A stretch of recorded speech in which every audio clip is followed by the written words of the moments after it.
창밖은 칠흑 같은 어둠 속에서 굵은 빗줄기를 쏟아내고 있었다. 번개가 번쩍일 때마다 강남의 스카이라인이 그림자처럼 드러났다 사라졌다. 오하리는 작업등 아래에서 자신이 막 완성한 약혼 반지 디자인 스케치를 세심하게 들여다보고 있었다.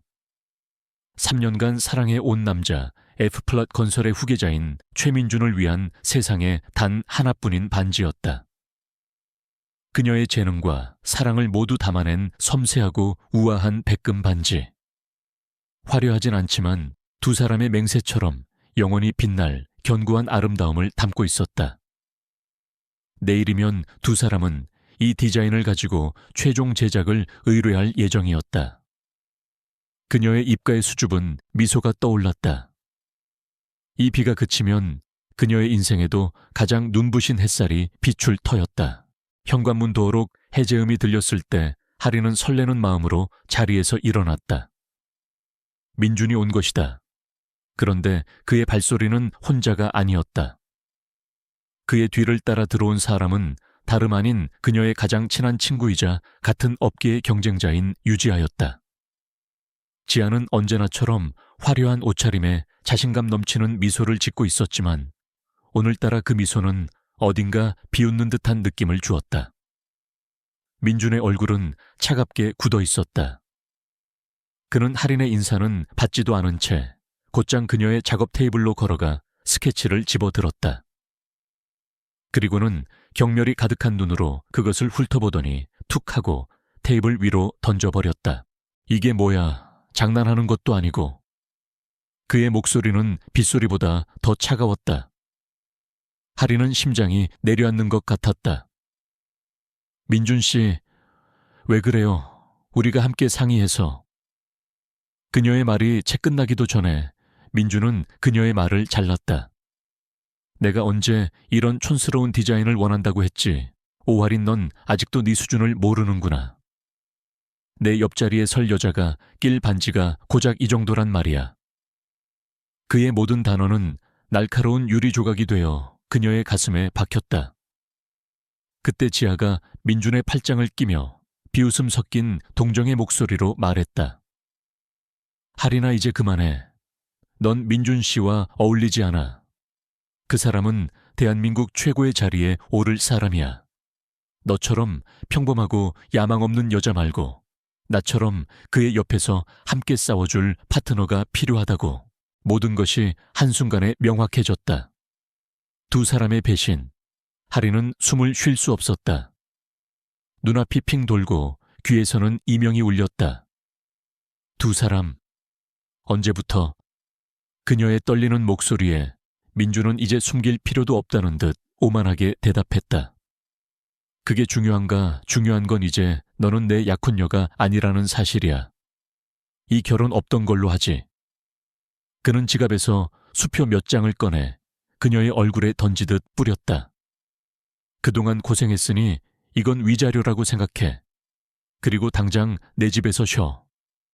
네 짐은 내일 사람 시켜서 보내줄 테니. 그의 행동에는 지난 3년간의 세월에 대한 최소한의 존중도 예의도 없었다. 그는 마치 귀찮은 벌레를 쫓아내는 듯 했다. 할인은 바닥에 흩어진 수표를 멍하니 내려다보았다. 눈물이 뺨을 타고 흘러내렸다. 그녀의 사랑과 헌신이 고작 이 종이 쪼가리 몇 장으로 계산될 수 있는 것이었나. 지아는 자신의 목에 걸린 눈부시게 빛나는 다이아몬드 목걸이를 만지작거리며 승리자의 미소를 지었다. 민준이 바로 오늘 그녀에게 선물한 것이 분명했다. 그 목걸이의 화려함이 할인이 디자인한 반지에 순수한 빛을 비웃고 있었다. 짐은 내가 직접 쌀게요. 할인은 떨리는 목소리로 겨우 말했다. 그것이 그녀가 할 수 있는 마지막 자존심이었다. 그녀는 방으로 들어가 작은 캐리어에 자신의 옷가지와 목숨처럼 아끼는 디자인 도구들을 챙겨 넣었다. 모든 것이 꾸미기를 바랐다. 문을 열고 나가면 이 모든 끔찍한 일이 거짓말처럼 사라지기를. 하지만 그녀가 캐리어를 끌고 현관 앞에 섰을 때 두 사람은 소파에 앉아 와인을 마시며 그녀를 구경하고 있었다. 마치 연극의 마지막 장면을 감상하는 관객처럼. 하리는 그들의 얼굴을 쳐다볼 수 없었다. 그녀는 이를 악물고 아파트 문을 열었다. 문이 닫히는 순간 안에서 두 사람의 웃음소리가 희미하게 들려왔다. 밖은 여전히 폭우가 쏟아지고 있었다. 차가운 빗줄기가 순식간에 그녀의 온몸을 적셨다. 갈 곳이 없었다. 어릴 적 부모님을 여의고 유일한 혈육이던 할머니마저 몇 년 전 돌아가셨다. 그녀에게 가족은 민준이 전부였다. 그런데 이제 그녀는 세상에 홀로 버려졌다. 그녀는 빗속에서 정처 없이 걸었다. 도시의 화려한 넌사인이 빗물과 눈물에 뒤섞여 흐릿하게 번졌다. 모든 것이 끝났다고 생각하는 순간 그녀의 뇌리 속에 아주 희미한 기억 하나가 스쳐 지나갔다. 몇 달 전 민준의 가족 모임에 참석했을 때였다. 모두가 그녀를 무시하고 있을 때 단 한 사람. 민준의 큰할아버지이자 JW그룹의 총수인 권태하 회장만이 그녀에게 다가왔었다. 그는 우연히 그녀의 스케치북을 보고 깊은 눈으로 이렇게 말했었다. 자네의 디자인에는 사람의 마음을 움직이는 힘이 있군. 그리고는 자신의 명함을 한 장 건네주었다. 언젠가 도움이 필요하면 연락하게. 그때는 그저 의례적인 인사라고 생각했다. 하지만 지금 그 기억은 칠흑 같은 절망 속에서 그녀가 붙잡을 수 있는 유일한 아주 가느다란 한 줄기 빛이었다. 빗물은 그녀의 천을 무자비하게 빼앗아갔다. 오하리는 흠뻑 젖은 채 문 닫은 상점의 처마 밑에서 덜덜 떨고 있었다. 몸의 한기보다 더 시린 것은 마음의 추위였다. 3년의 시간이 사랑이라 믿었던 모든 것이 한순간에 물거품처럼 사라졌다. 최민준의 냉혹한 눈빛과 유지아의 조롱 섞인 미소가 악몽처럼 그녀의 뇌리를 떠나지 않았다. 그녀는 이제 어디로 가야 할까? 무엇을 해야 할까? 칠흑 같은 절망이 그녀의 발목부터 온몸을 잠식해 들어오는 듯했다. 그녀는 빗물이 뚝뚝 떨어지는 작은 캐리어를 끌어안고 무릎 사이에 얼굴을 묻었다. 뜨거운 눈물이 차가운 빗물과 뒤섞여 하염없이 흘러내렸다. 그때였다. 그녀의 머릿속에 번개처럼 한 사람의 얼굴이 스쳐 지나갔다. 권태하 회장. 민준의 큰할아버지이자 범접할 수 없는 카리스마를 지닌 JW그룹의 총수. 모두가 자신을 민준의 부속품처럼 취급할 때 유일하게 자신의 디자인에 담긴 가치를 알아봐 주었던 사람. 그녀는 홀린 듯 젖은 가방을 뒤지기 시작했다. 손가락이 꽁꽁 얼어 감각이 없었지만 필사적으로 가방 안을 더듬었다. 그리고 마침내 젖은 지갑 가장 깊숙한 곳에서 손끝에 빳빳한 종이의 감촉이 느껴졌다. 그의 명함이었다. 빗물에 번지긴 했지만 JW그룹 회장 권태하라는 이름과 전화번호는 선명하게 보였다. 이게 무슨 의미가 있을까? 그는 최민준의 가족이다. 자신을 내쫓은 남자의 혈육에게 도움을 청하다니 어리석고 비참한 짓이었다. 자존심이 허락하지 않았다. 하지만 이대로 밤을 새운다면 그녀는 아마 이 차가운 아스팔트 위에서 얼어 죽거나 아니면 절망 속에서 스스로를 포기하게 될지도 몰랐다. 이것은 그녀가 잡을 수 있는 마지막 유일한 동아줄이었다. 그녀는 떨리는 손으로 휴대폰을 꺼내 들었다. 배터리가 얼마 남지 않았다는 경고 표시가 깜박였다. 그녀는 심호흡을 하고 명함에 적힌 번호를 눌렀다. 통화 연결음이 한 번, 두 번. 그녀의 심장이 터질 것처럼 뛰었다. 비서가 받아서 차갑게 끊어버릴 것이라는 예상이 그녀의 머리를 스쳤다. 여보세요. 그런데 수화기 너머로 들려온 것은 비서의 기계적인 목소리가 아니었다. 낮고 중후한 하지만 어떤 소음에도 묻히지 않을 만큼 강한 힘이 느껴지는 남자의 목소리. 권태하 회장 그 자신이었다. 하리는 순간 숨이 멎어 아무 말도 할 수 없었다. 그가 다시 한번 재촉하듯 물었다. 누구신지. 그제야 정신을 차린 하리는 더듬거리며 입을 열었다. 회장님, 저 오하린입니다. 최민준 씨의 그녀는 자신을 뭐라고 소개해야 할지 알 수 없었다. 하지만 그는 이미 알고 있다는 듯 차분한 목소리로 그녀의 말을 잘랐다. 알고 있네. 잠시 침묵이 흘렀다. 하린의 심장을 옥죄는 듯한 침묵이었다. 이내 그가 물었다. 지금 어디인가? 그의 목소리에는 놀람이나 당황 혹은 귀찮아하는 기색이 전혀 없었다. 마치 이 모든 상황을 이미 예상하고 있었다는 듯 침착하고 단호했다. 그의 평온함이 오히려 그녀의 불안한 마음을 조금 진정시켜 주었다. 그녀는 주변을 둘러보고 간신히 눈에 보이는 가게의 간판 이름을 말했다. 그냥 거기 있게. 움직이지 말고. 그 말을 끝으로 전화는 끊겼다. 하리는 멍하니 끊어진 휴대폰을 들고 서 있었다. 정말 와줄까 아니면 그저 가엾은 여자의 칙이 어린 전화로 무시해버린 걸까? 불안감이 다시 그녀를 덮치려 할 때였다. 불과 10분도 채 지나지 않아 빗줄기를 가르며 검은색 세단 한 대가 조용히 그녀 앞에 멈춰 섰다. 최고급 세단의 위압적인 모습의 하리는 저도 모르게 뒷걸음질 쳤다. 운전석에서 내린 말끔한 정장 차림의 남자가 그녀에게 다가와 커다란 우산을 씌워주며 정중하게 고개를 숙였다. 오하린 씨 되십니까? 회장님께서 보내셨습니다. 남자는 그녀의 캐리어를 받아 트렁크에 싣고 뒷좌석 문을 열어주었다. 하리는 마치 꿈을 꾸는 듯 몽롱한 상태로 채 올라탔다. 차 안은 바깥 세상의 폭풍우가 거짓말인 것처럼 아늑하고 고요했다. 차는 서울 외곽의 한적한 곳으로 향했다. 높은 담장으로 둘러싸인 거대한 전통 한옥 대문 앞에 이르자 굳게 닫혀있던 문이 소리 없이 열렸다. 잘 가꿔진 정원과 고즈넉한 한옥의 모습은 마치 다른 세상에 온 듯한 착각을 불러일으켰다.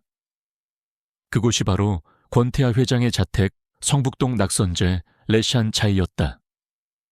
차에서 내린 그녀를 인자한 미소에 나이든 집사가 맞았다. 오셨습니까, 아가씨? 어서 안으로 드시지요. 회장님께서 목욕물과 갈아입을 옷을 준비해두라 하셨습니다. 그녀의 상황에 대해 아무것도 묻지 않는 당연하다는 듯한 배려. 그 속에서 하리는 권태하라는 남자의 보이지 않는 힘과 깊이를 느낄 수 있었다. 따뜻한 욕조에 몸을 담그자 얼어붙었던 몸과 마음이 조금씩 녹아내리는 것 같았다. 준비된 옷으로 갈아입고 나오자 집사는 그녀를 아늑한 객실로 안내했다. 방 안에는 따뜻한 생강차와 간단한 다과가 정갈하게 차려져 있었다. 창밖으로는 여전히 거센 비바람이 몰아치고 있었지만 이 방 안은 완벽하게 안전하고 평화로웠다. 하리는 따뜻한 찻잔을 두 손으로 감싸 쥐었다. 아직 권태하 회장을 다시 만나지는 못했지만 이 집 안의 모든 것이 그의 세심한 지시 아래 움직이고 있음을 알 수 있었다. 불과 몇 시간 전만 해도 세상의 모든 것을 잃었던 그녀는 지금 폭풍우 속에서 가장 안전한 항구에 기적처럼 도착해 있었다. 이것은 과연 구원일까? 아니면 또 다른 미지의 시작일까? 그녀는 알 수 없었다. 폭풍우가 지나간 아침 서울의 하늘은 거짓말처럼 맑고 투명했다. 나무잎에 맺힌 빗방울들이 아침 햇살을 받아 보석처럼 반짝였다. 오하리는 조심스럽게 객실의 창호지를 열었다. 눈앞에 펼쳐진 고즈넉한 정원의 풍경에 그녀는 잠시 숨을 멈췄다. 잘 다듬어진 소나무와 이름 모를 야생화들, 그리고 작은 연못 위를 노니는 비단인 것까지. 모든 것이 한 폭의 동양화처럼 평화롭고 아름다웠다. 최민준의 집 화려했지만 언제나 차갑고 인공적인 느낌을 주었던 그 펜트하우스와는 완전히 다른 세계였다. 이곳의 공기는 살아 숨쉬는 듯 그녀의 상처 입은 마음을 부드럽게 어루만져 주었다. 집사가 아침 식사가 준비되었다며 그녀를 안내했다. 그녀는 당연히 혼자 식사하게 될 것이라 생각했다. 하지만 고풍스러운 식당으로 들어서는 순간 그녀는 걸음을 멈췄다. 창가에 앉아 조간신문을 읽고 있는 한 남자. 권태하 회장이었다. 그는 검은색 명주 속옷을 편안하게 입고 있었지만 그에게서는 평상복으로도 감출 수 없는 위엄과 기품이 흘러나왔다. 재계 총수라는 타이틀이 아니더라도 그는 어디에 있든 주변을 압도하는 존재감을 가진 사람이었다. 그가 신문에서 눈을 떼고 그녀를 바라보았다. 그의 눈빛은 깊고 고요해서 속을 전혀 읽을 수 없었다. 잠은 잘 잤나? 지극히 평범한 아침 인사였지만 하리는 저도 모르게 등을 꼿꼿이 폈다. 두 사람 사이에는 정갈하게 차려진 한식 아침상이 놓여 있었다. 어색한 침묵 속에서 식사가 시작되었다. 하리는 숟가락을 드는 것조차 조심스러웠다. 권태하는 그녀의 불안함을 눈치챘는지 먼저 입을 열었다. 하지만 그는 민중과의 일에 대해서는 한마디도 묻지 않았다. 그는 마치 아무 일도 없었다는 듯 어젯밤의 폭우와 오늘 아침의 날씨, 그리고 정원의 꽃에 대해 이야기했다. 그의 배려 덕분에 하리는 조금씩 긴장을 풀 수 있었다. 그녀는 식사가 끝나자마자 자리에서 일어나 그에게 깊이 고개를 숙였다. 어젯밤은 정말 감사했습니다, 회장님. 이 은혜는 평생 잊지 않겠습니다. 오늘 중으로 거처를 알아보고 바로 나가도록 하겠습니다. 그것이 그녀가 지킬 수 있는 최소한의 도리이자 자존심이었다.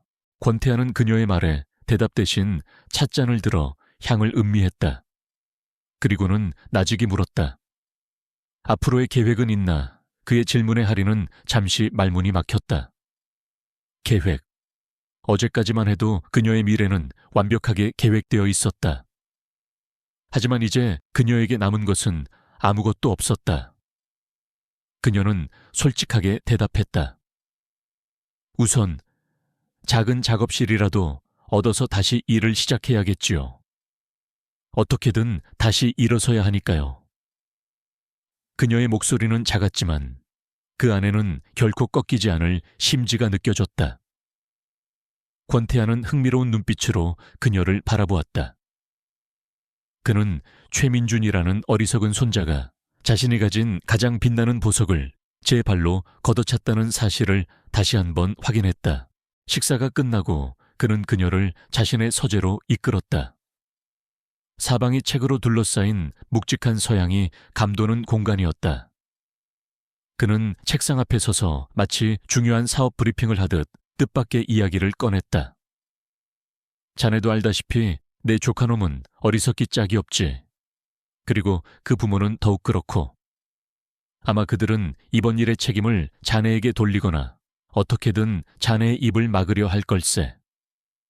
자네에게는 그들을 막아줄 방패가 필요해. 그의 말은 냉정하고 현실적이었다. 하리는 그가 무슨 말을 하려는지 짐작할 수 없었다. 그는 잠시 말을 멈추고 그녀의 눈을 똑바로 응시했다. 그리고는 상상조차 할 수 없었던 제안을 던졌다. 나와 결혼하게, 오하린 양. 서재 안에 공기가 그대로 멈추는 듯했다. 하리는 자신의 귀를 의심했다. 농담이라고 하기엔 그의 표정은 너무나도 진지했다. 물론 진짜 결혼은 아닐세. 기간은 1년. 계약 결혼인 셈이지. 그 기간 동안 자네는 JW그룹과 내 이름이라는 가장 강력한 방패를 얻게 될 걸세. 자네가 자신의 브랜드를 런칭할 수 있도록 모든 지원을 아끼지 않겠네. 그 대가로 자네는 내가 우리 집안의 오만한 멍청이들을 제자리에 돌려놓는 것을 도와주면 되네. 이건 우리 두 사람 모두에게 이익이 되는 거래야. 그의 목소리에는 어떤 감정도 실려있지 않았다. 그것은 철저히 계산된 사업적인 제안이었다. 하리는 거대한 충격에 휩싸여 아무 말도 할 수 없었다. 이 남자는 도대체 무슨 생각을 하고 있는 것일까? 동정 아니면 자신을 이용해 집안의 권력 다툼에서 우위를 점하려는 것인가, 그의 속내를 도무지 알 수 없었다. 그녀의 혼란스러운 표정을 읽었는지 그는 압박하지 않았다. 그는 그저 선택지를 제시할 뿐이었다. 선택은 자네의 몫이야. 그들의 손에 끌려다니며 계속 고통받는 삶을 살 것인가, 아니면 내 보호 아래에서 자네의 날개를 마음껏 펼쳐볼 것인가. 그는 그녀에게 지옥과 천국만큼이나 극단적인 두 개의 길을 내밀었다. 하리는 깊이를 알 수 없는 그의 눈을 바라보며 자신의 인생을 송두리째 바꿔놓을 이 엄청난 제안의 무게를 가늠하고 있었다. 오하리는 며칠 밤낮을 고뇌했다. 권태하의 서재에서 보낸 그 10분 남짓한 시간이 그녀가 살아온 30년 인생보다 더 무겁게 느껴졌다.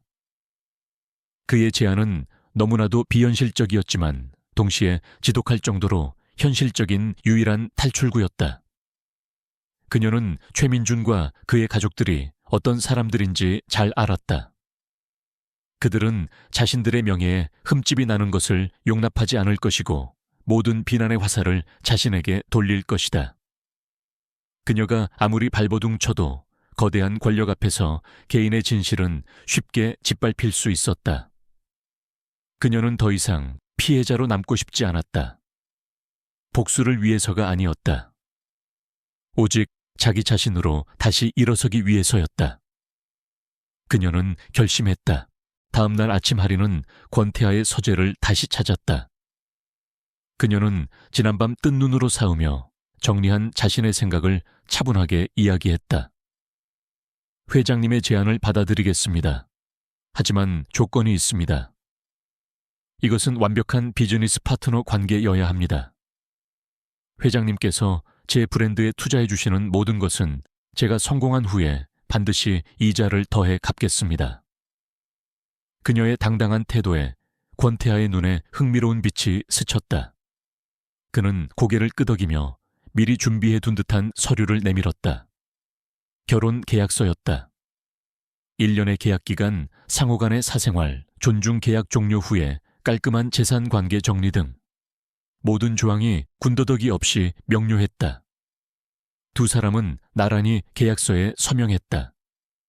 그것은 사랑의 서약이 아닌 생존과 재기를 위한 차가운 동맹의 시작이었다. 결혼식은 없었다. 다음 날 두 사람은 변호사만 대동한 채 구청으로 향했다. 혼인신고서에 증인으로 서명한 변호사를 제외하면 두 사람의 결혼을 아는 이는 아무도 없었다. 하리는 자신의 이름 옆에 권태하라는 이름이 적히는 것을 보며 이것이 과연 현실인지 의심했다. 모든 절차는 10분 만에 끝났다.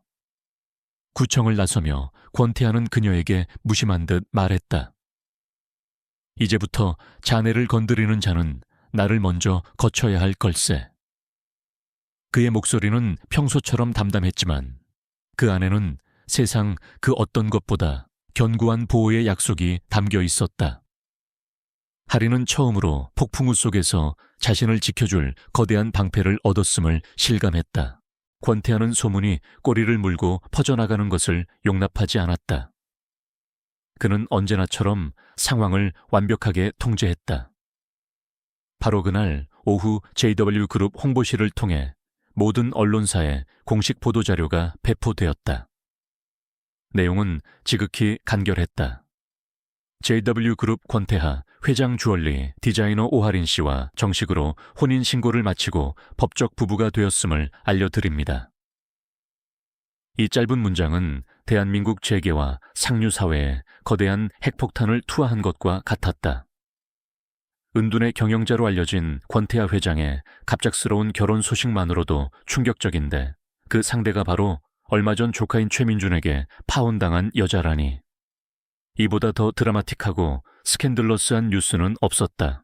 그 시각 최민준과 유지아는 청담동의 한 고급 라운지집에서 샴페인을 터뜨리며 자신들의 새로운 시작을 자축하고 있었다. 지아는 민준의 품에 안겨 교태 섞인 목소리로 속삭였다. 이제 정말 우리 세상인의 민준 씨. 오하린 같은 애는 빨리 잊어버려. 민주는 의기양양하게 웃으며 그녀의 입술에 키스하려던 참이었다. 바로 그때 그의 친구 하나가 경악스러운 표정으로 스마트폰을 쳐다보며 소리쳤다.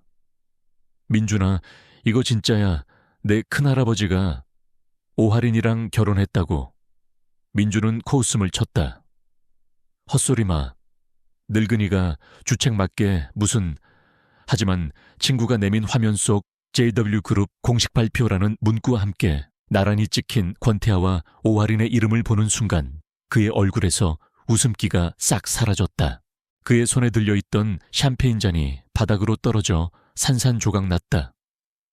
믿을 수 없었다. 아니, 믿고 싶지 않았다. 자신이 촌스럽고 야망 없다며 헌신짝처럼 버린 여자가 하루아침에 자신의 작은 할머니가 되다니.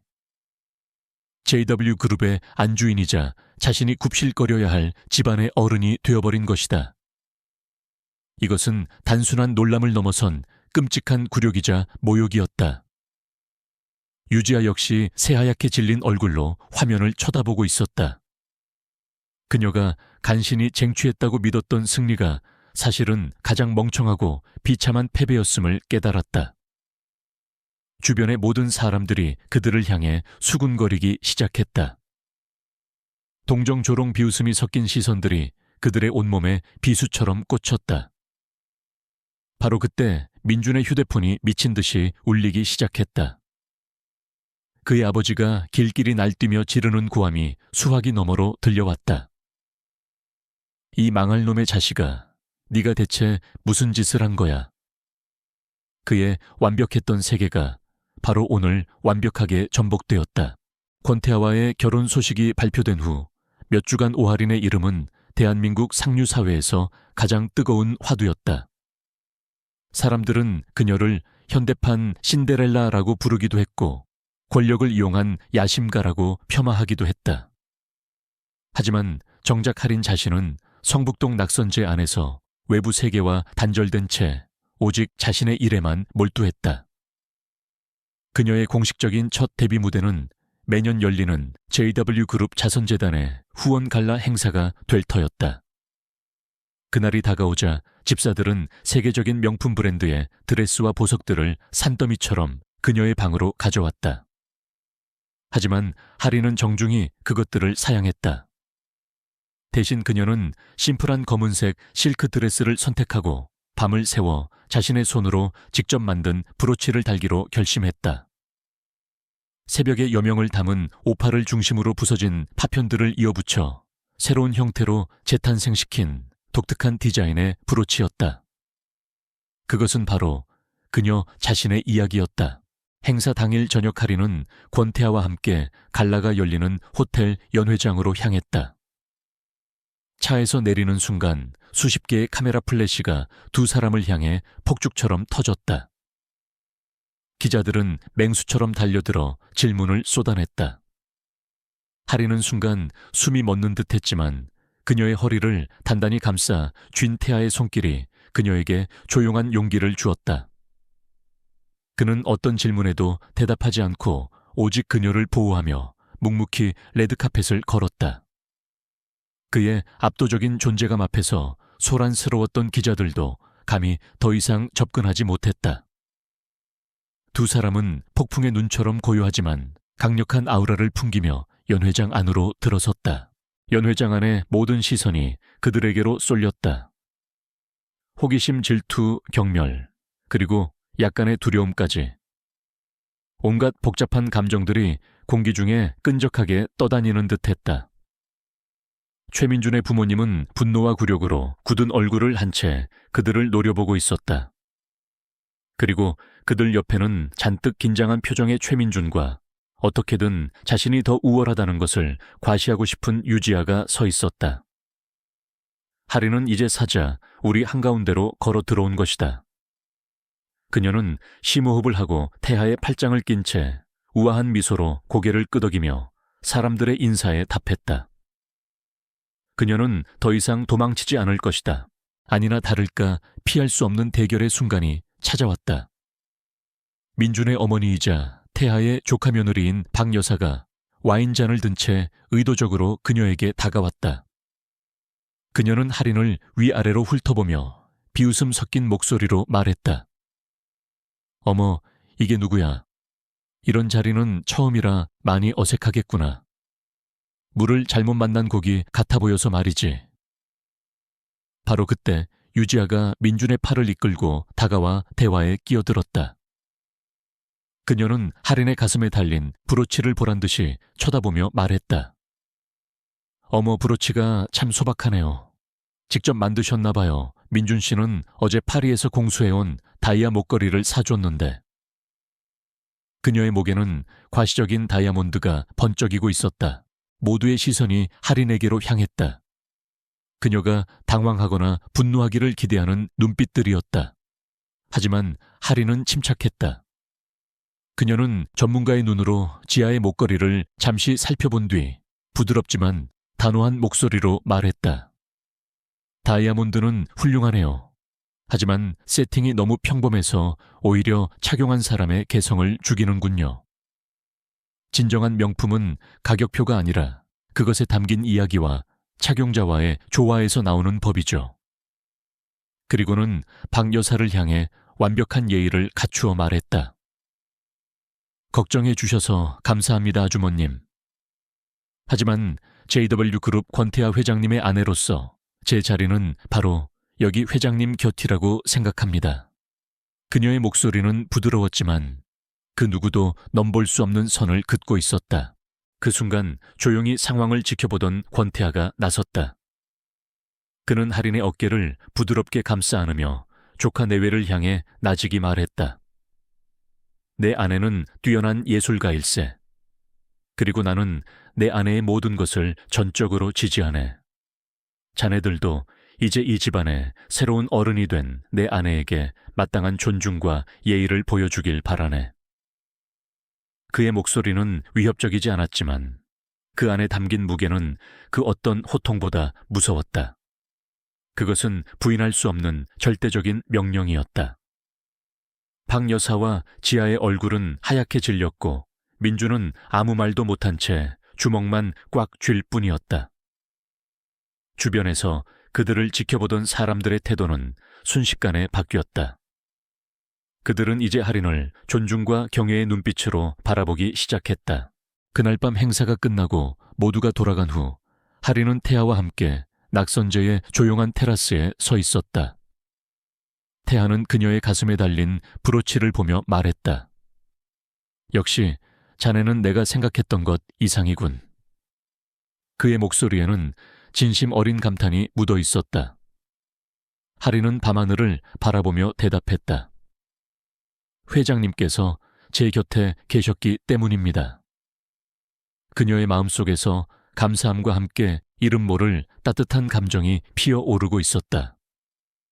그녀는 오늘 밤 자신의 과거와 정면으로 마주하여 승리했다. 그리고 그 모든 것을 가능하게 해준 남자가 바로 자신의 옆에 서 있었다. 계약으로 시작된 이 결혼이 이제는 진짜 파트너십처럼 느껴지기 시작했다. JW그룹 자선 갈라 행사는 오할인의 인생에 있어 중요한 분기점이 되었다. 그날 이후 상류 사회에서 그녀를 바라보는 시선이 완전히 달라졌다. 사람들은 더 이상 그녀를 운 좋은 신데렐라나 최민준에 버려진 약혼녀로 보지 않았다. 대신 JW그룹 권태아 회장의 곁에 설 자격이 있는 우아하고 강단 있는 안주인으로 인정하기 시작했다. 권태아는 이러한 변화를 조용히 지켜보며 만족스러운 미소를 지었다. 그의 선택이 틀리지 않았음을, 그가 선택한 보석이 스스로 빛을 발하기 시작했음을 확인한 것이다. 그는 이제 그녀가 더 눈부시게 빛날 수 있도록 세상에서 가장 단단한 세공사가 되어주기로 결심했다. 며칠 후 권태아는 할인을 청담동의 한 건물로 데려갔다. 통유리로 된 현대적인 건물의 최상층. 문이 열리는 순간 할인은 자신의 눈을 의심했다. 그곳에는 그녀가 꿈에 그리던 완벽한 주얼리 디자인 스튜디오가 펼쳐져 있었다. 최신 세공 장비부터 희귀한 원석들, 그리고 영감을 위한 수천 권의 디자인 서적까지.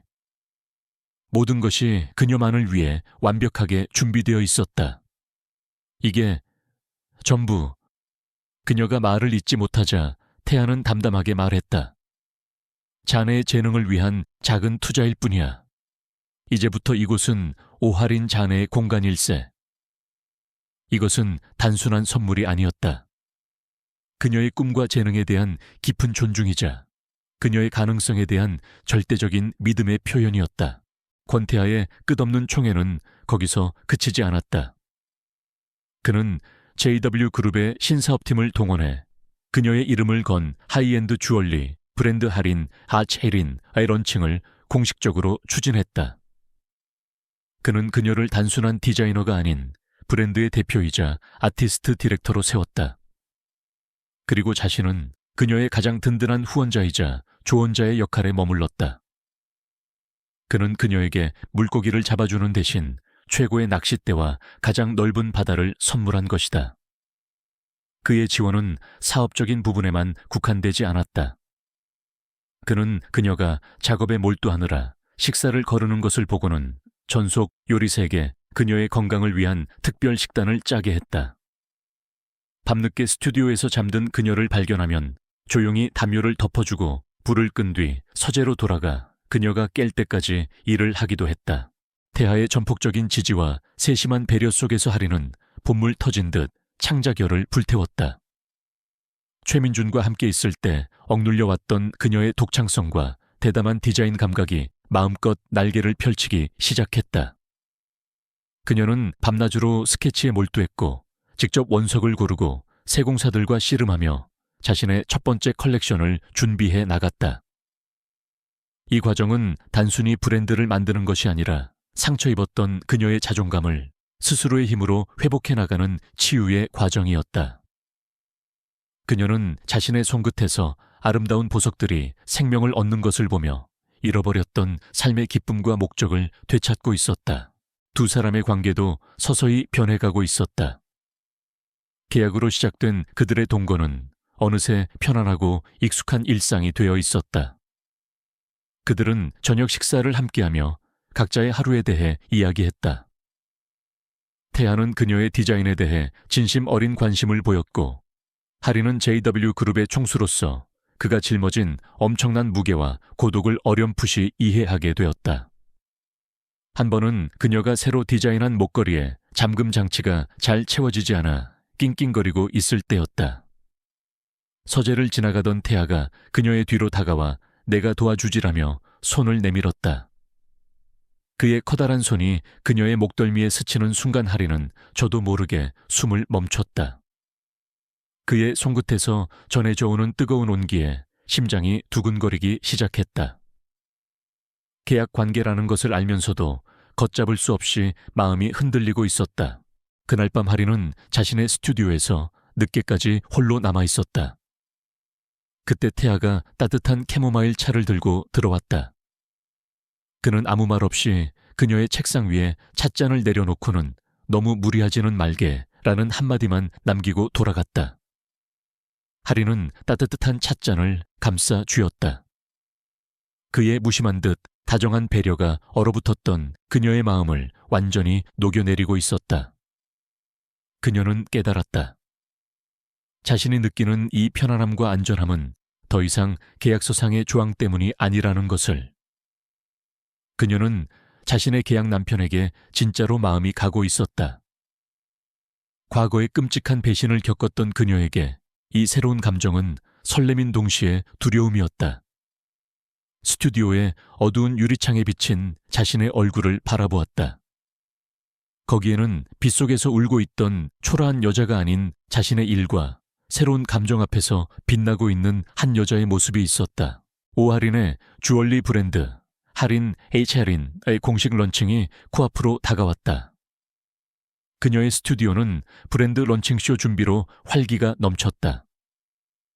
국내 최고의 패션 매거진에서는 그녀를 혜성처럼 등장한 천재 디자이너로 소개하며 대서특필했고 그녀의 인터뷰 기사는 수많은 사람들에게 영감을 주었다.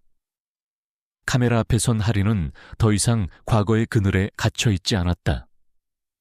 일에 대한 열정과 자신의 삶에 대한 만족감으로 그녀의 얼굴은 그 어떤 보석보다도 화사하게 빛나고 있었다. 그녀의 성공은 이제 시작에 불과했지만 그녀는 이미 자신의 힘으로 완벽하게 재기했음을 세상에 증명해 보이고 있었다. 같은 시각 F플롯 건설 최민준의 사무실 공기는 지옥처럼 차가웠다. 그의 아버지이자 F플롯 건설의 대표인 최 사장은 아들의 뺨을 후려치며 노발대발했다. 이 멍청한 놈 네가 집안의 어른인 권 회장님 눈밖에 나서 우리가 지금 얼마나 힘든 줄 알아. 권태하에 보이지 않는 압력은 F플러스 건설의 숨통을 서서히 조여오고 있었다.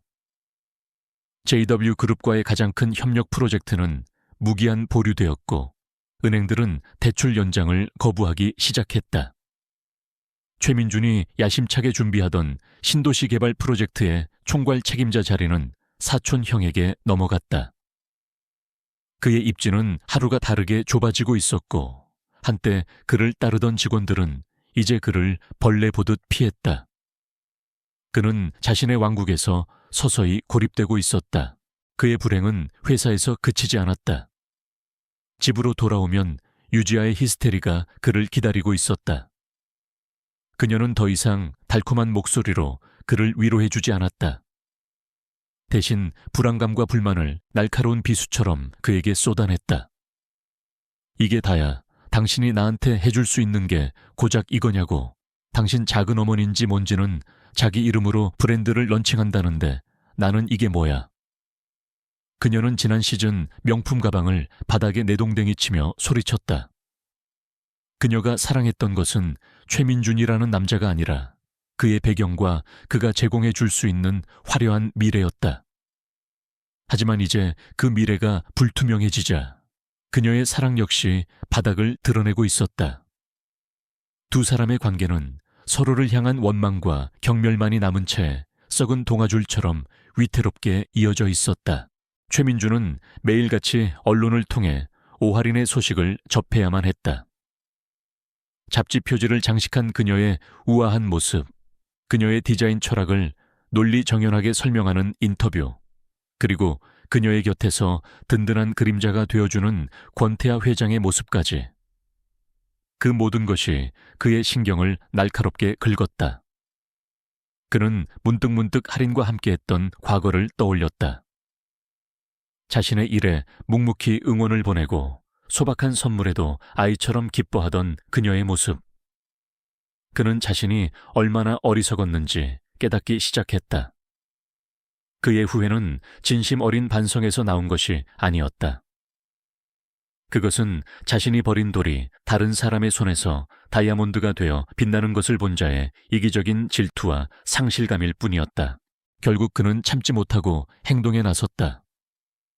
끓어오르는 질투와 헛된 희망에 사로잡힌 그는 수소문 끝에 청담동에 있는 할인의 스튜디오를 찾아갔다. 그는 몇 시간이고 건물 앞에서 그녀가 나오기만을 기다렸다. 저녁이 되어 마침내 그녀가 모습을 드러내자 그는 급하게 달려가 그녀의 앞을 막아섰다. 할인아, 우리 얘기 좀 해. 내가 잘못했어. 그의 목소리는 그답지 않게 절박하게 떨리고 있었다.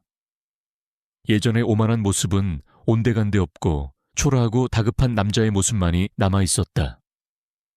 그는 어떻게든 상황을 되돌리고 싶었다. 할인은 갑작스러운 그의 등장에 잠시 놀랐지만 이내 평정을 되찾았다. 그녀는 더 이상 그의 앞에서 작아지던 과거의 오할인이 아니었다.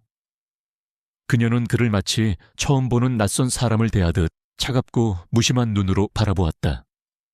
무슨 얘기를 하시려는 건지 모르겠군요, 최민준 본부장님. 그녀는 의도적으로 직함을 부르며 거리를 두었다.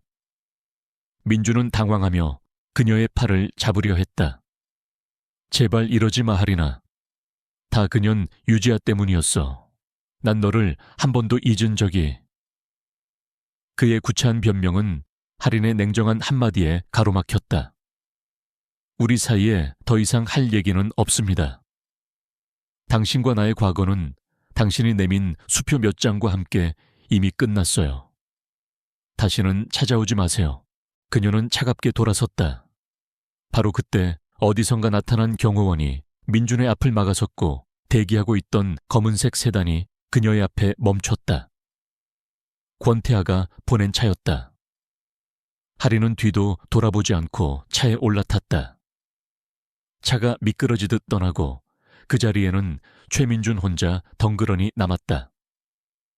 그는 망연자실한 채 할인이라고 우아하게 빛나고 있는 스튜디오의 간판을 올려다보았다.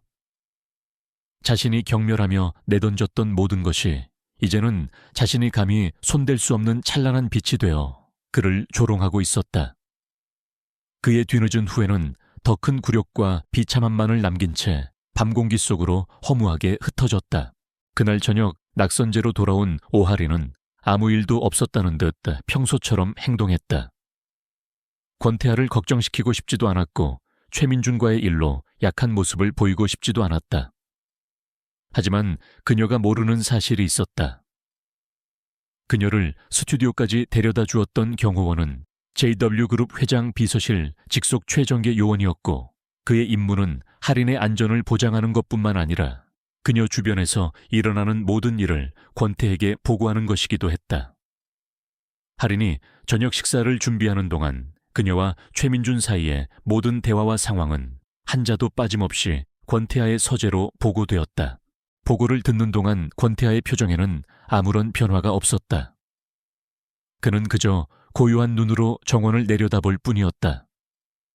하지만 보고를 마친 김 비서의 등줄기에서는 식은땀이 흘렀다.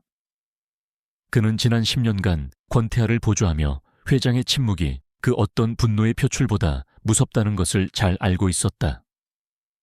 회장의 눈빛은 폭풍전야의 바다처럼 모든 것을 삼켜버릴 듯한 차가운 분노로 일렁이고 있었다. 김 비서가 물러나자 권태아는 책상 위에 인터폰을 눌렀다. 그의 목소리는 평소처럼 나직했지만 그 안에는 강철 같은 냉혹함이 서려 있었다. 전략기획실장 연결해. 그리고 법무팀장도 들어오라고 하게. 다음날 아침 할인은 아무것도 눈치채지 못했다. 태아는 평소와 다름없이 그녀와 함께 아침 식사를 하고 신문을 읽었다. 그는 그녀에게 어젯밤 일에 대해 묻지 않았지만 평소보다 더 다정하게 그녀를 챙겼다. 오늘 런칭쇼 준비로 바쁠 텐데 너무 무리하지는 말게. 그의 따뜻한 말에 할인은 미소를 지었다. 그녀는 자신을 위해 거대한 폭풍이 움직이기 시작했다는 사실을 까맣게 몰랐다. 그녀의 남편은 그녀 앞에서는 봄바람처럼 부드러웠지만 그녀의 적 앞에서는 시베리아의 혹한보다 더 차갑고 무자비한 사람이었다. 권태아의 분노는 조용하지만 체계적으로 F+ 건설의 숨통을 조여갔다. 먼저 JW그룹 계열 금융사들이 F+ 건설의 회사채를 무섭게 사들이기 시작했다. 얼마 지나지 않아 F+ 건설의 최대 채권자는 그들의 주거래 은행이 아닌 제이드발트 그룹이 되었다. 동시에 F+ 건설과 거래하던 주요 원자재 공급업체들과 협력사들이 마치 약속이라도 한 듯 일제히 계약 해지를 통보해왔다. JW그룹이라는 거대한 고래와 비즈니스를 하는 그들로서는 눈밖에 난 작은 새우인 F+ 건설에 손을 놓는 것이 당연한 선택이었다. F+ 건설의 모든 프로젝트는 올스톱되었고 주가는 연일 폭락했다. 설상가상으로 언론에서는 최민준이 과거에 저질렀던 비리들이 연일 터져나왔다. 하청업체로부터의 리베이트 수수 저급 자재를 사용한 부실 공사 의혹 등. 과거에는 권력의 그늘 아래 조용히 묻혔던 문제들이 이제는 JW그룹이라는 거대한 돋보기 아래 낱낱이 드러나고 있었다. 최민준의 아버지인 최 사장은 회사가 망하게 될지도 모른다는 공포에 휩싸였다. 그는 결국 백기를 들고 마지막 희망을 걸고 성북동의 낙선제를 찾았다. 그는 피가 섞인 가족이라는 점에 호소하면 큰아버지인 권태아가 마음을 돌릴 것이라 믿었다. 하지만 그를 맞이한 것은 권태아의 얼음장 같은 얼굴이었다. 최 사장은 조카라는 체면도 잊은 채 그의 앞에서 무릎을 꿇고 애원했다. 큰아버지, 제발 이쯤에서 멈춰 주십시오. 민준이가 죽을 죄를 졌습니다. 제가 대신 사죄 드리겠습니다. 회사만은 제발 살려주십시오. 권태하는 찻잔을 든 채 미동도 없이 그를 내려다보았다. 자네 아들놈이 저지른 부정부패는 법이 심판할 걸세. 내가 관여할 일이 아니야. 최 사장이 절박하게 외쳤다. 알고 있습니다. 하지만 이건 너무 과하지 않습니까? 민준이가 아무리 잘못했어도 가족이지 않습니까? 그 말에 권태하는 들고 있던 찻잔을 탁 소리가 나게 내려놓았다. 그의 눈빛이 칼날처럼 날카로워졌다. 가족잔의 아들이 내 아내에게 어떤 짓을 했는지 알고 하는 소린가. 그는 자리에서 일어나 최 사장에게 다가갔다. 그의 목소리는 조용했지만 그 안에 담긴 분노는 서재 안의 공기를 얼어붙게 만들었다. 자네가 아들 교육을 잘못 시켰더군. 사람이 해서 될 일과 해서는 안 될 일을 가르치지 못했어. 그러니 내가 가르쳐주지. 감히 내 사람을 건드린 자의 말로가 어떤 것인지를. 그의 선언은 사형 선고나 다름없었다. 초의 사장은 온몸의 힘이 빠져나가는 것을 느끼며 그 자리에 주저앉았다. 자비란 없었다. 권태하는 자신의 아내를 모욕한 대가를 F+ 건설의 존립 자체를 흔들어 치르게 할 작정이었다. 낙선제의 고요한 정원에서는 할인이 아무것도 모른 채 평화롭게 디자인 스케치를 하고 있었다. 그리고 서재 안에서는 그녀를 위한 가장 차갑고 완벽한 복수가 조용히 완성되고 있었다. 주얼리 브랜드 할인 HR인 이 런칭쇼는 그해 패션계에서 가장 화려하고 성공적인 이벤트로 기록되었다. 국내외 VVIP들과 톱스타 그리고 영향력 있는 패션 매체들로 가득 찬 행사장은 그야말로 별들의 전쟁을 방불케 했다. 쇼의 하이라이트는 단연 오할인의 첫 번째 컬렉션이었다. 재생 레네상스이라는 주제 아래 깨지고 버려진 파편들이 모여 더 강하고 아름다운 형태로 재탄생하는 과정을 보석으로 형상화한 그녀의 작품들은 보는 이들에게 깊은 감동과 전율을 선사했다. 쇼가 끝나고 무대 위에 선 할인은 자신에게 쏟아지는 박수갈채 속에서 벅차오르는 감정을 느꼈다. 그녀는 더 이상 빗속에서 울던 외톨이 소녀가 아니었다. 그녀는 자신의 이름으로, 자신의 재능으로 세상의 중심에 우뚝 선 예술가였다. 성공적인 행사를 마치고 낙선제로 돌아온 시간은 자정이 넘어서였다.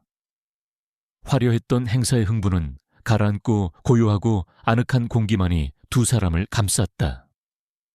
하리는 달빛이 쏟아지는 정원을 바라보며 곁에 선 태에게 진심을 담아 말했다. 오늘 정말 감사했습니다. 회장님이 아니었다면 지금의 저는 없었을 거예요. 그녀의 목소리에는 깊은 감사와 함께 지난 몇 달간 쌓여온 복합적인 감정이 묻어 있었다. 그는 단순한 후원자나 계약 남편이 아니었다. 그는 그녀의 무너진 세상을 재건해주고 잃어버렸던 자신을 되찾게 해준 유일한 사람이었다. 그녀는 용기를 내어 마음속에 오랫동안 품어왔던 질문을 꺼냈다. 왜 저에게 이렇게까지 해주시는 건가요? 그녀는 그의 눈을 똑바로 바라보았다. 단순히 민준 씨에게 교훈을 주기 위해서라고는 생각하지 않아요.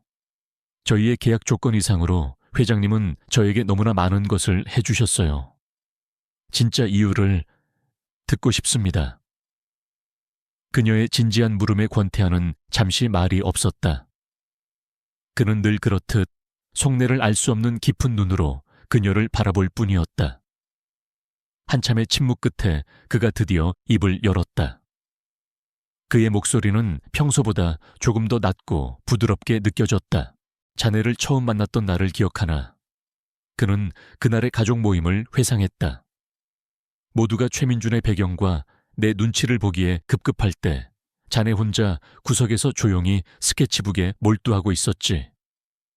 그 눈빛을 잊을 수가 없어. 세상의 소음 속에서도 오직 자신만의 세계를 지키려는 순수한 열정. 나는 그때 자네의 스케치북에서 보석보다 더 빛나는 재능과 영혼을 보았네. 그는 한 걸음 그녀에게 다가섰다.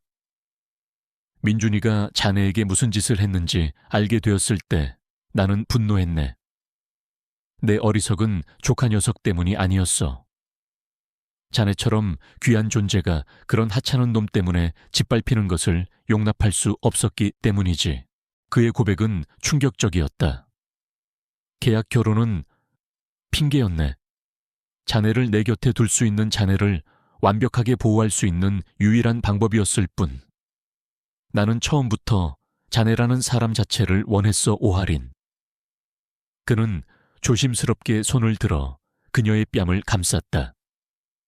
그의 커다랗고 따뜻한 손바닥에서 그녀를 향한 진심이 고스란히 전해져 왔다.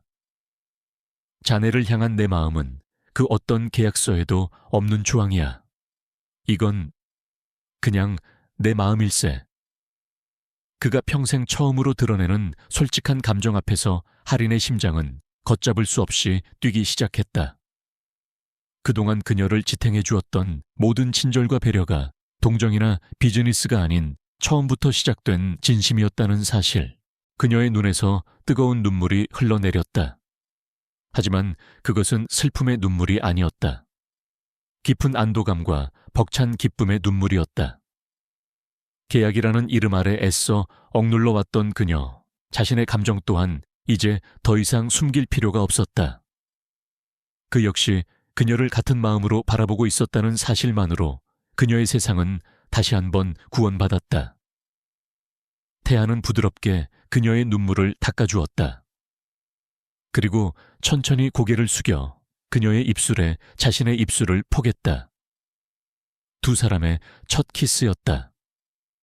계약서의 차가운 잉크가 아닌 서로의 따뜻한 진심으로 맺어진 진짜 인연의 시작. 오랫동안 닫혀있던 두 사람의 마음의 문이 마침내 서로를 향해 활짝 열리는 순간이었다. 권태하의 섰을 퍼런 분노 앞에서 F+ 건설은 모래성처럼 허무하게 무너져 내렸다. 회사는 결국 부도를 맞았고 경쟁사의 헐값으로 인수되는 굴욕을 겪었다. 최민준의 아버지는 평생 일궈온 모든 것을 잃고 충격으로 쓰러졌다. 이 모든 혼란의 와중에서 유지아는 가장 먼저 배에서 뛰어내린 쥐와 같았다.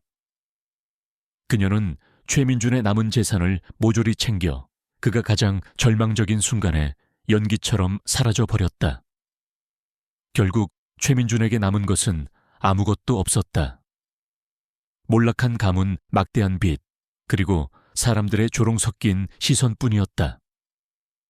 한때 세상을 다 가졌던 남자는 이제 세상에서 가장 비참한 빈털터리가 되었다. 그로부터 몇 달 후 대한민국 디자인 대상 시상식이 열렸다. 그해 가장 주목받는 디자이너는 단연 오하린이었다. 그녀의 브랜드 하린은 런칭과 동시에 센세이션을 일으켰고 그녀의 작품들은 단순한 장신구를 넘어 예술품으로 평가받고 있었다. 권태하와 함께 시상식에 참석한 하린의 모습은 그 어떤 여배우보다 눈부셨다. 자신감과 행복으로 빛나는 그녀의 얼굴, 그리고 그런 그녀를 사랑스럽게 바라보는 권태하의 모습. 두 사람은 이제 모두가 부러워하는 완벽한 파워 커플이었다. 이윽고 대상 수상자로 그녀의 이름이 호명되었다.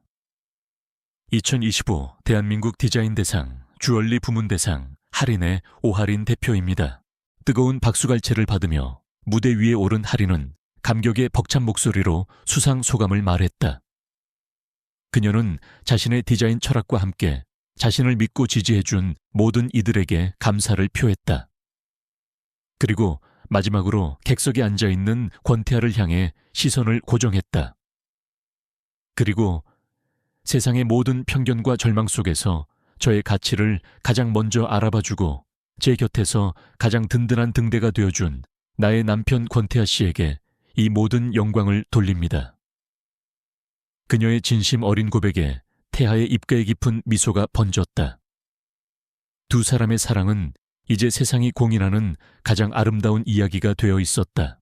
바로 그 영광의 절정의 순간이었다. 시상식장의 육중한 문이 거칠게 열리고 한 남자가 경호원들의 제지를 뿌리치며 행사장 안으로 뛰어들어왔다. 싸구려 양복은 구겨질 대로 구겨졌고 며칠은 감지하는 듯한 머리는 엉망이었다. 퀭한 눈에는 광기마저 서려 있었다. 최민준이었다. 그는 무대에서 내려오는 할인을 향해 비틀거리며 달려왔다. 모든 사람들의 시선이 그에게로 쏠렸고 화려했던 시상식장은 순식간에 찬물을 끼얹은 듯 조용해졌다. 그는 할인의 바로 앞에서 수백 명의 사람들과 수십 개의 카메라가 지켜보는 가운데 쿵 소리를 내며 무릎을 꿇었다. 그는 울부짖었다. 할인아, 내가 잘못했다. 이 벌레만도 못한 내가 죽을 죄를 졌어. 그는 할인의 드레스 자락을 붙잡고 어린아이처럼 엉엉 울며 매달렸다. 나 다 잃었어. 이제 아무것도 없어. 다 내 탓이야.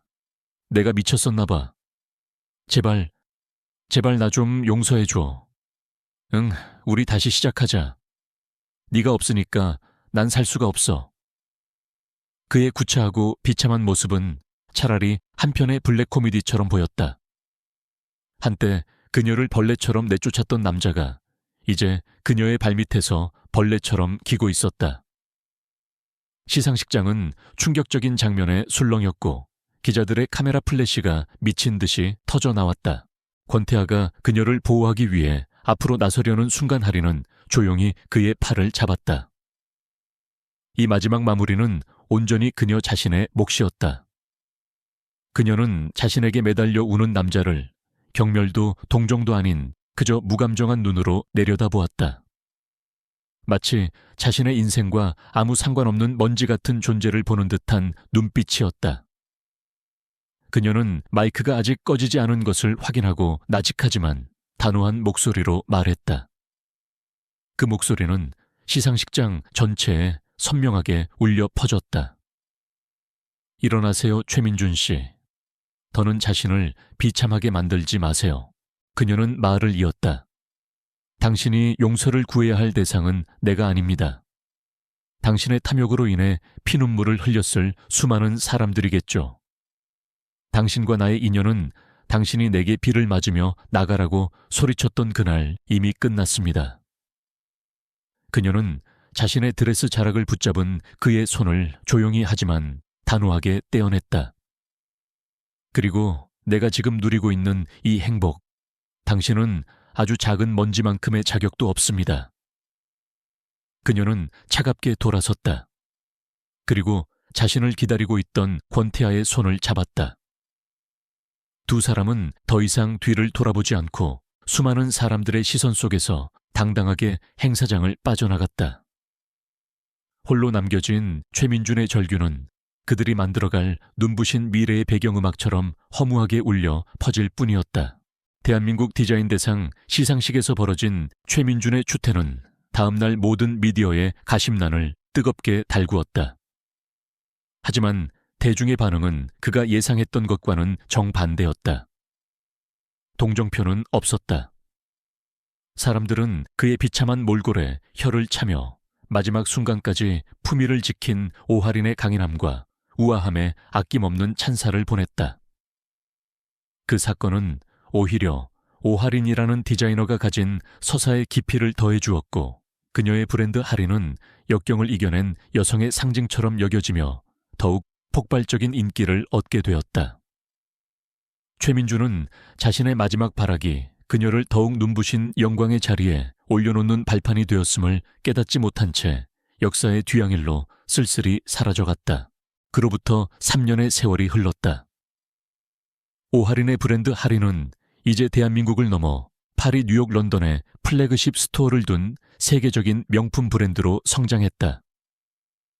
그녀는 더 이상 떠오르는 신인 디자이너가 아닌 자신만의 확고한 철학으로 세계 주얼리 트렌드를 이끄는 거장이 되어 있었다. 그녀의 성공 신화는 수많은 사람들에게 영감을 주었지만 정작 그녀 자신은 늘 처음처럼 겸손하고 조용했다. 그녀는 여전히 성북동 낙선제의 고즈넉한 작업실에서 가장 많은 시간을 보냈고 그녀의 가장 큰 기쁨은 세상의 인정을 받는 것보다 자신의 손끝에서 새로운 디자인이 탄생하는 순간이었다. 그녀의 곁에는 변함없이 권태하가 있었다. 두 사람의 사랑은 시간이 흐를수록 더욱 깊고 단단해졌다. 세상을 뒤흔들었던 그들의 드라마틱한 시작과 달리 그들의 일상은 평온하고 따뜻했다. 주말 아침이면 함께 정원을 가꾸고 저녁에는 서재에서 각자의 일에 몰두하다가도 조용히 서로에게 차를 건네는 그런 소박한 행복이었다. 한 번은 할인이 태에게 작은 상자를 내밀었다. 그 안에는 그녀가 직접 디자인하고 만든 2개의 반지가 들어있었다. 과거의 상처를 상징했던 오팔 브로치와는 달리 그 반지는 어떤 상처도 없는 완벽하게 맑고 투명한 다이아몬드로 만들어져 있었다. 우리의 진짜 결혼 반지예요. 그녀의 수줍은 고백에 태하는 세상에서 가장 부드러운 미소로 그녀를 끌어안았다. 어느 맑은 가을날 오후 두 사람은 낙선제의 툇마루에 앉아 따스한 햇살을 즐기고 있었다. 하리는 태하의 어깨에 기댄 채 눈부시게 빛나는 정원을 바라보았다.